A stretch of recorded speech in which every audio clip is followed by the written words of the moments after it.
Hello guys, welcome back to my YouTube channel DOT dot.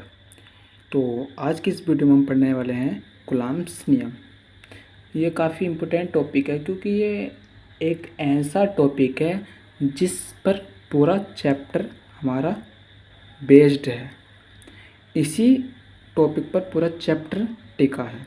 तो अगर ये हमें समझ नहीं आया या फिर अगर हमने इसको हल्के में लिया तो काफ़ी दिक्कत हमें हो सकती है। तो आइए चलो वीडियो को स्टार्ट करते हैं और देखते हैं कि कूलम्ब्स नियम क्या होता है। तो सबसे पहले मैं इसकी परिभाषा लिखूंगा कूलम्ब्स नियम की, और फिर हम इसका डेरिवेशन करेंगे और उसे क्या अच्छे से रिप्रेजेंट करेंगे। तो सबसे पहले मैं इसकी परिभाषा लिख देता हूँ, ठीक है। तो इसकी परिभाषा यहाँ पर क्या हो जाएगी, परिभाषा कि इस नियमानुसार इस नियमानुसार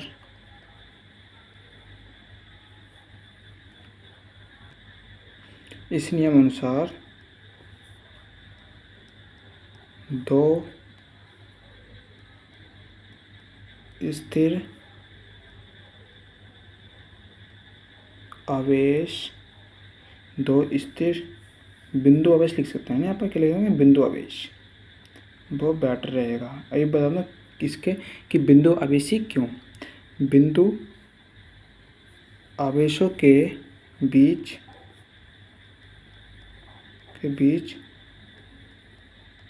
लगने वाले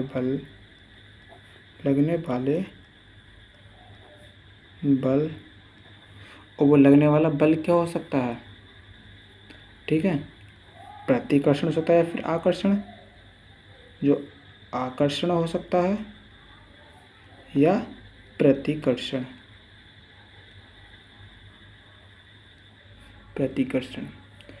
उन आवेशों के परिमाणों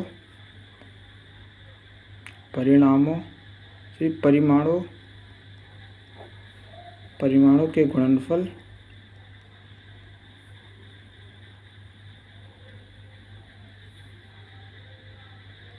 के अनुक्रमानुपाती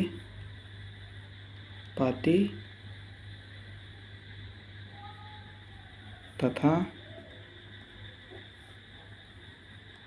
उनके बीच के दूरी के वर्ग के व्युत्क्रमानुपाती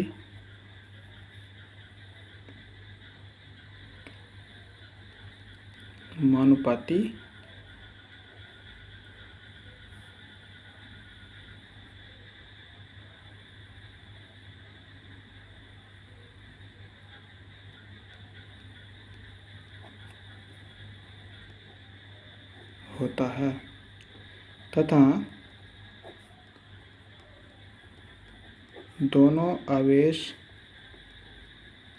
दोनों आवेशों को मिलाने वाली रेखा के अनुदिश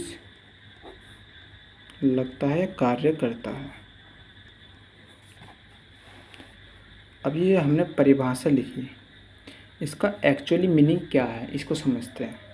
एक बार मैं दोबारा से रिपीट करता हूँ कि इस नियम अनुसार यानी कूलम्ब के नियम अनुसार दो स्थिर बिंदु आवेशों के बीच लगने वाले बल आकर्षण हो सकता है या प्रतिकर्षण हो सकता है उन आवेशों के परिमाणों के गुणनफल के अनुक्रमानुपाती तथा उनके बीच के दूरी के वर्ग के व्युत्क्रमानुपाती होता है तथा दोनों आवेशों को मिलाने वाली रेखा के अनुदिश लगता है।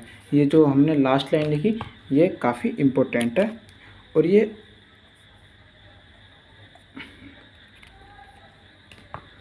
समझने के लिए काफ़ी बेटर है। तो आइए हम इसका रिप्रेजेंट करते हैं तथा इसका क्या कर सकते हैं, डेरिवेशन करेंगे।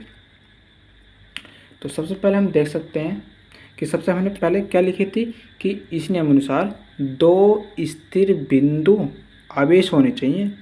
दो स्थिर बिंदु आवेश का मतलब है कि कोई भी दो आवेश हो सकते हैं। ये लेट्स दो एक आवेश है, इसे हम प्लस का मान लेते हैं कि प्लस का क्यू, और ये एक हमारा यह माइनस का क्यू। ये हमारे क्या हो रहे दो आवेश। अब हमें क्या करना है इसका, ये हमारे दो आवेश हो गए। इसे भी हम प्लस लेट्स प्लस मान लेते हैं, कुछ भी मान सकते हैं, बट हमें बेटर जो रहेगा हमारे दोनों को प्लस मानेंगे तो बेटर रहेगा। तो ये हमने क्या माने, दो आवेश मान लिए पॉजिटिव पॉजिटिव के, जिनके बीच की दूरी क्या है r। ठीक है, तो सबसे पहले क्या होने चाहिए, स्थिर होने चाहिए। क्या होने चाहिए, स्थिर और बिंदु आवेश होने चाहिए। ठीक है, स्थिर और बिंदु आवेश आवेश, और ये वही है। ये हमारे क्या हो गए, स्थिर आवेश हो गए, और ये भी स्थिर और बिंदु आवेश है। ठीक है, यहाँ पे काफ़ी मैंने थोड़े बड़े बनाए हैं ताकि आपको क्लियरली वीडियो में दिख सकें। अब हमें ये करना है, हमने जो इसके डेफिनेशन देखी उसके अनुरूप हमें चलना है। तो ये हमारी क्या होगी, रिप्रेजेंटेशन होगी इसका डायग्राम। अब हमें क्या करना है कि उसमें लिखा था कि जो दो स्थिर बिंदु आवेशों के बीच लगने वाला जो विद्युत बल होता या फिर आकर्षण हो सकता या फिर प्रतिकर्षण, बट हमें पता है यहाँ पर क्या है, लाइक चार्ज यानी एक समान चार्ज। जो एक समान चार्ज होते हैं यानी एक समान आवेश, वो क्या करते हैं, एक दूसरे को प्रतिकर्षण करते हैं। प्रतिकर्षण प्रतिकर्षण मतलब कि एक दूसरे को दूर भगाने का कार्य करते हैं, यानी विपरीत दिशा में बल लगाते हैं। जैसे यहाँ पर ये Q1 ने Q2 पर लगाया इस साइड, ये F21 मान ले। ठीक है, कि 1 द्वारा 2 पर लगाया गया बल, और इसे मान लेते हैं हम F12।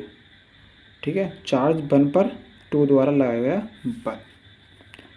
अब हमें यह करना है, जो हमारी परिभाषा थी उसके अनुरूप हमें आगे देखना है। आगे है कि जो हमारा आकर्षण प्रतिकर्षण बल होगा उन आवेशों के परिमाणों के गुणनफल के अनुक्रमानुपाती होता है। यानी कि हमारे चार्ज क्या थे, Q1 और Q2, और इनका जो गुणनफल क्या होगा, Q1 गुणा Q2, और इनका परिमाण निकालना तो परिमाण यही आ गया, इनका परिमाण तो यही है, और इनके कर दिया हमने गुणनफल।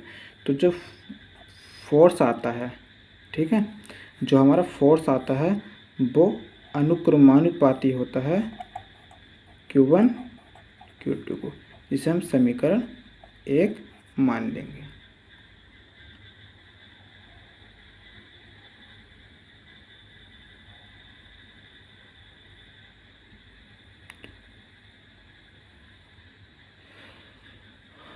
अब हमें करना है, ये हमारी समीकरण 1 हो चुकी है। अब क्या कहा था कि जो उनके परिमाण होंगे उनके गुणनफल के अनुक्रमानुपाती तथा उनके बीच की दूरी के वर्ग के व्युत्क्रमानुपाती होता है। यानी जो उसके बीच की दूरी थी r, हमने क्या पढ़ा यहाँ पर r, तो r का वर्ग और इसका व्युत्क्रमानुपाती क्या होता है 1/r²। तो जो अब की बार जो फोर्स आएगा वो व्युत्क्रमानुपाती होगा उनके बीच की दूरी r के वर्ग के। तो इसे समीकरण मान लेते हैं हम 2। तो लिखेंगे समीकरण 1 व 2 से। तो समीकरण 1 व 2 से क्या आ जाएगा कि जो F अनुक्रमानुपाती होगा Q1 Q2 बराबर डिवाइड बाय r²। अब जब ये हमारा प्रोपोर्शनल का साइन आता तो इसकी जगह क्या आता है हमारा कांस्टेंट, इसे हटाने के लिए क्या आता है कांस्टेंट, जो यहाँ पर आ जाएगा F is equal to F equal to K Q1 Q2 Y are square. तो यही क्या होता है हमारा इसका फॉर्मूला होता है। यही क्या होता है हमारा कूलॉम के नियम का फॉर्मूला बेसिक। अब आगे क्या है कि के क्या है, जो के होता है 1/4πε0। ये के का कांस्टेंट का मान होता है जो निर्वात के लिए होता है, ठीक है। कांस्टेंट का मान हो गया के, जो कि हमारा कांस्टेंट था उसे हम 1/4πε0 लिखते हैं। अब इसकी जो न्यूमेरिकल वैल्यू होती है वो 9 × 10⁹ न्यूटन मीटर स्क्वायर प्रति कूलॉम स्क्वायर होती है। यहाँ से आप मात्रक भी ले सकते हो के का, और यहाँ पर ये इसकी वैल्यू।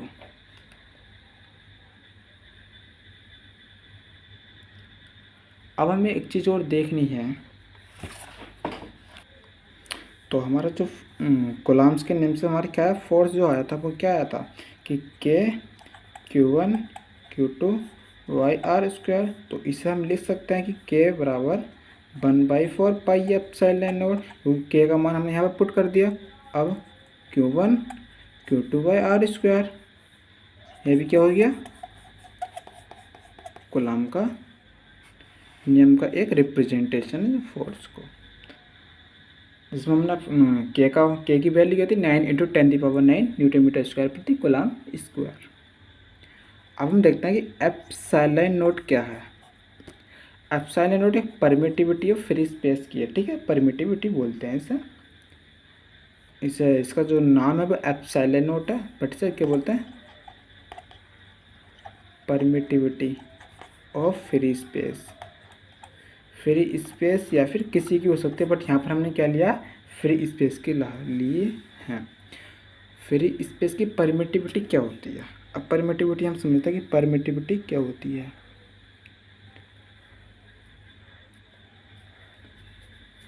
परमिटिविटी की वैल्यू जो होती है वो 8.854 × 10⁻12 कूलॉम स्क्वायर प्रति न्यूटन मीटर स्क्वायर। अब ये मात्रा कहाँ से आया, क्योंकि हमारे पास एफ बराबर क्या था, एफ बराबर क्या था कि के Q1 Q2 Y are square. जब के को इधर भेजेंगे और एफ को इधर ले आएंगे तो क्या बचेगा, तो F R square Q1 Q2 Y के बचा। तो इसकी वैल्यू क्या होगी न्यूटन, और आर स्क्वायर यानी मीटर स्क्वायर, और कूलॉम यानी सी स्क्वायर यानी कि कूलॉम स्क्वायर। तो ये तो हो गया के का मात्रा। अब हम बात करते हैं एप्सिलॉन नोट का मात्रा, क्योंकि हमें पता है कि के की वैल्यू क्या होती है 1/4 एप्सिलॉन नोट। तो F R square Q1 Q2 Y के यहीं से हमने ले लिया ये। तो यहाँ पर के की जगह पुट कर देंगे हम 1/4 एप्सिलॉन नोट, क्योंकि ये तो हमारी क्या है न्यूमेरिकल वैल्यू। तो इसका तो कोई मात्रक या फिर कोई ये तो कोई हमारी वेक्टर क्वांटिटी नहीं है ना, तो इसका तो कोई हो नहीं सकता। तो केवल कॉलम बस ये बचा एप्सिलॉन नोट। तो इसका क्या कर देंगे रेसिप्रोकल कर देंगे। तो Q1 Q2 Y F R square Y epsilon naught. तो ये क्या हो जाएगा कॉलम स्क्वायर Q1 Q2 क्या हो जाएगा कॉलम स्क्वायर, और एफ न्यूटन और आर स्क्वायर यानी मीटर स्क्वायर बराबर एप्सिलॉन है। तो इसका हमारा मात्रा यहाँ से निकल करके आ जाता है, जो इसकी वैल्यू भी क्या बताई थी 8.854 × 10⁻12 कूलॉम स्क्वायर फिर न्यूटन मीटर स्क्वायर। आखिर एप्सिलॉन नोट क्या होता है और इसके जो परमिटिविटी पड़ी थी हमने फ्री स्पेस की, इसे समझते हैं क्या होता। सपोज़ कि हमारे पास एक पॉट में क्या था वाटर था, इसमें क्या भरा वाटर है वाटर का। अब इसमें क्या हमने जो ये वही स्ट्रक्चर जो पढ़ा था हमने, जो ये स्ट्रक्चर पढ़ा, इसी को हम क्या करते हैं, एक वाटर के पॉट में रख देते हैं। सपोज तो ये वाटर के पॉट में हमने यहाँ पर रख दिया है, तो इसके बीच की दूरी r थी, ये q1 था, ये q2 था। ये इधर फोर्स लगाएगा, ये इधर फोर्स लगाएगा, बट यहाँ पर एक्चुअली ऐसा कोई कंसेप्ट नहीं है, क्योंकि यहाँ पर क्या वाटर के भी मॉलिक्यूल हैं, वाटर के भी एटम्स हैं, तो ये भी क्या लगाएंगे इस पर, क्योंकि बिंदु आवेश है, यानी कि एटम्स के बराबर होंगे, या फिर इलेक्ट्रॉन हम कह सकते हैं, एटम्स मॉलिक्यूल्स। तो ये वाटर के जो मॉलिक्यूल्स होंगे यहाँ पर, वह भी तो इन पर फोर्स लगाएंगे भाई, वही भी फोर्स लगाएंगे। सपोज दैट कि ये वाटर के इतने फोर्स हैं, यहाँ पर ये है, पर यह तो ये इस पर फोर्स लगाएगा इधर, ठीक है, तो ये सब फोर्स लगाएगा, ये वाला मॉलिक्यूल ये इधर फोर्स लगाएगा, और ये इधर फोर्स लगाएगा, ये इधर फोर्स लगाएगा। तो इनका सभी का क्या लेना है हमें, परिमाण। तो ये एक्सपेरिमेंटली पता चला हमें, एक्सपेरिमेंटली क्या पता चला, तो उसकी वाटर का क्या होगा, एक परावैद्युत माध्यम का परावैद्युतांक होगा। माना वाटर का परावैद्युतांक क्या है, के। तो जो फोर्स आएगा मीडियम का, वो क्या हो जाएगा, जो हमारे पहले उसके लिए आया था, निर्वात के लिए, तो वो किससे डिवाइड हो जाएगा, के से, जो यहाँ पर क्या था, परावैद्युतांक से। बाकी सब कुछ हमारा सेम रहेगा, बस हमें क्या करना, उसका परावैद्युतांक के के से डिवाइड कर देना है। यदि हम एप्सिलॉन नॉट की बीमीय सूत्र की बात करें, तो m-1 l⁻³ t⁴ और a⁻², ये क्या होता है, इसका बीमीय सूत्र होता है। एक आधा नंबर में पूछ लेता, अगर ऑब्जेक्टिव में पूछ ले तो, बाकी कोई प्रॉब्लम नहीं है। तो आज की वीडियो में इतने ही। अगली हम नेक्स्ट वीडियो में पढ़ेंगे कि कूलॉम्ब्स नियम पढ़ा आज हमने, इसे करा कि कूलॉम्ब्स नियम की क्या थे विशेषताएं, कूलॉम्ब्स नियम की विशेषताएं, और हमें इसके कूलॉम्ब्स नियम के गुण पढ़ने हैं, ठीक है, जो भी इम्पोर्टेंट बातें हैं इसके लिए। तो हाँ, ये लास्ट वाली लाइन क्या थी, तथा दोनों आवेशों को मिलाने वाली रेखा के अनुदिश लगता है। यहाँ पे छोटे से कॉन्सेप्ट और समझेंगे, हाँ, कि जैसे हमने यहाँ पे पढ़ा कि दो फोर्स, ये इधर फोर्स लगा रहा है, ये इधर फोर्स लगा रहा है, ये Q1 ये Q2, क्या ऐसा भी संभव है कि ये वाला चार्ज ये इस पे इधर फोर्स लगा रहा है, और ये वाला चार्ज इस पे इधर फोर्स लगा रहा है, क्या संभव है, नहीं। हमने तीसरी लाइन में क्या लिखा था कि इन दोनों आवेश को मिलाने वाली रेखा, तो ये हो गई एक्सिस, तो इसी के अनुदिश लगेगा फोर्स, जो भी लगेगा, चाहे वो प्रतिकर्षण हो या फिर आकर्षण बल हो। सिंपल, यही इससे जो लास्ट वाली लाइन थी उसका मतलब यही था।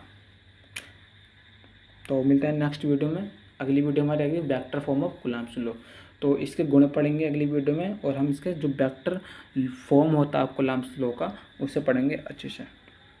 धन्यवाद।